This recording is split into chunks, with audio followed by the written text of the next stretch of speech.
Hey guys, in this video, I will show you how to get the broken sword in Sailor Piece. All right, let's begin. To get the broken sword, you'll need to defeat specific enemies that use swords as their weapon.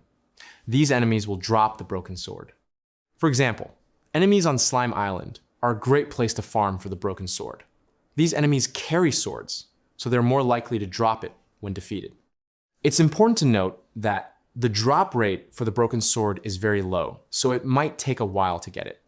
You'll need to defeat a lot of enemies before you receive the item.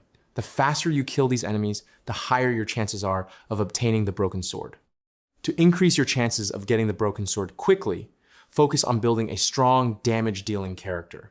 The higher the damage you deal, the faster you can defeat these enemies, ultimately giving you more opportunities to get the sword.